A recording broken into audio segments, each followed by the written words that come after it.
Good morning. I just want to encourage unity in prayer. There's no need praying prayers when you are not united with whoever you're praying with.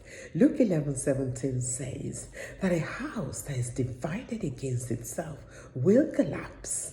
Matthew 18:18 to 20 encourages prayers of agreement. If you pray with anyone and you're not in agreement, you've just wasted your time.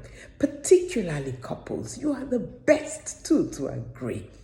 Fight against those fights that show up from nowhere just when you're about to pray. Remember that God will answer your prayers. Psalm 133 says, in a place of unity in the family, God actually commands his blessings. Resist the devil, he will flee from you. Let's begin to have answers to prayers.